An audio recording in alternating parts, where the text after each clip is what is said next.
Today we present to you Inspiration, a slender river of brightness, selections from On Thoughts and Aphorisms by the Mother, Vegetarian, as we continue our inner journey of self-realization.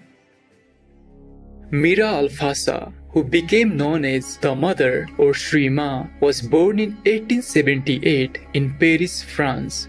Although she showed great artistic, musical and writing talent at an early age, her real interest was the spiritual side of life.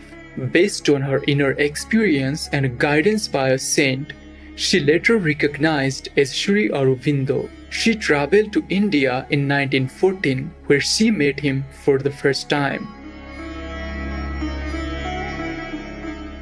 As soon as I saw Sri Aurobindo, I recognized in him the well-known being whom I used to call Krishna.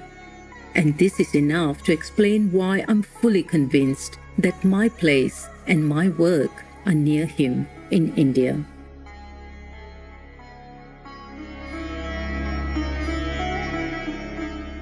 Sri Aurobindo conferred the title of the Mother in recognition of her embodiment of the principles of the Divine Mother. When the decision was made to create an ashram in 1926, Sri Aurobindo entrusted all the spiritual and material tasks of running the ashram to the Mother. For the next 50 years, under her loving guidance, the ashram developed into a spiritual center for truth seekers. The Mother went on to found two more organizations: the Sri Aurobindo International Center of Education, offering courses from kindergarten through university level, and a visionary community called Auroville, or the City of Dawn. The Mother also developed an extensive series of spiritual writings. These highlight a goal of ultimate union with the Divine, along with becoming master of ourselves and our destiny. Shining through all of her work is the Mother's love and devotion to God. Though she left her body in 1973, the 17 volumes of collected works of the Mother forever serve as a shining guidance and inspiration for spiritual seekers. The following passages come from the Mother's book On Thoughts and Aphorisms. Explain a quote by Sri Aurobindo. Inspiration is a slender river of brightness, leaping from a vast and eternal knowledge. It exceeds reason more perfectly than reason exceeds the knowledge of the senses. A certain number of the questions you have asked are alike. Why did Sri Aurobindo say it like this, one thing or another?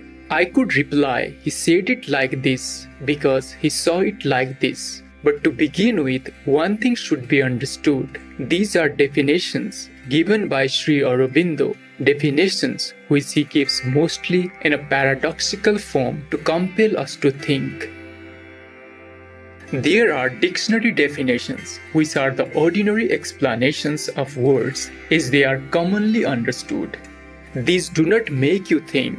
What Sri Aurobindo says, however, is said in order to break up the usual conception, to bring you in touch with a deeper truth. In this way, a whole lot of questions are eliminated. The effort one must make is to try to find the deeper knowledge, the deeper truth that Sri Aurobindo has expressed in this way, which is not the usual way of defining a word. I shall select some questions. The first one, which interested me because it comes from a thoughtful person, concerns the word knowledge and compares the way Sri Aurobindo has used the word in this aphorism with the way he used it in the aphorism we read last week. When in last week's aphorism, Sri Aurobindo opposed, as one might say, knowledge to wisdom. He was speaking of knowledge as it is lived in the average human consciousness, the knowledge which is obtained through effort and mental development, whereas here, on the contrary, the knowledge he speaks of is the essential knowledge, the supramental divine knowledge, knowledge by identity. And this is why he describes it here as a vast and eternal, which clearly indicates that it is not human knowledge as we normally understand it,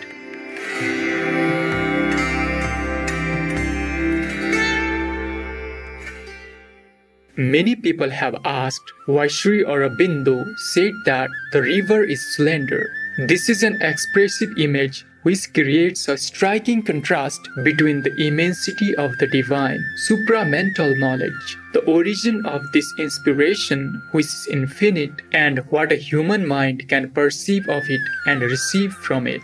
Even when you are in contact with these domains, the portion, so to say, which you perceive is minimal, slender. It is like a tiny little stream or a few falling drops, and these drops are so pure, so brilliant, so complete in themselves that they give you the sense of a marvelous inspiration.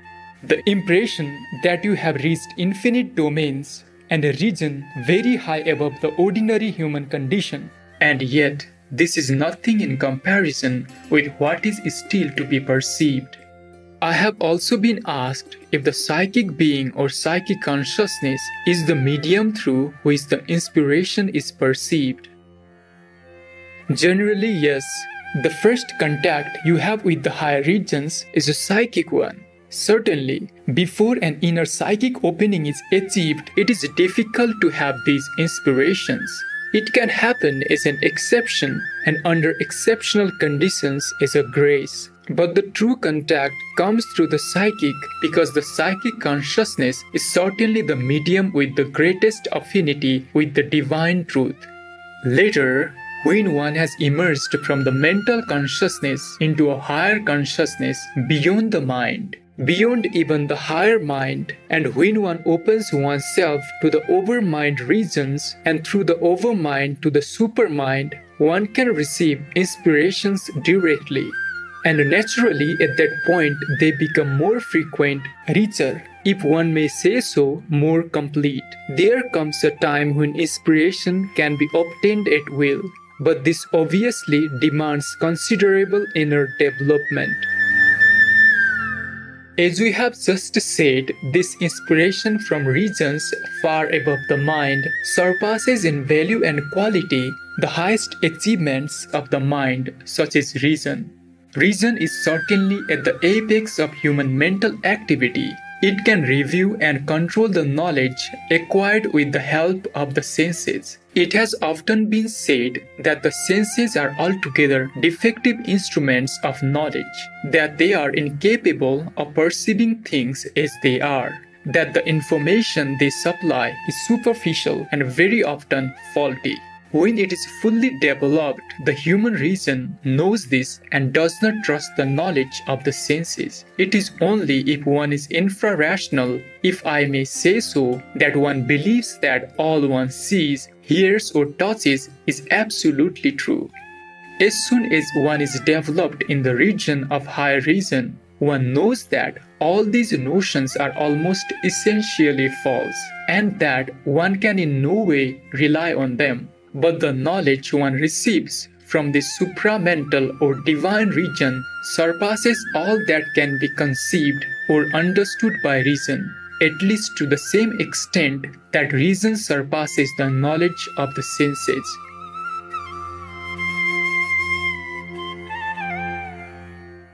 Several questions concern a practical point: how to develop the capacity for inspiration. What are the conditions needed to receive inspiration? And is it possible to have it constantly?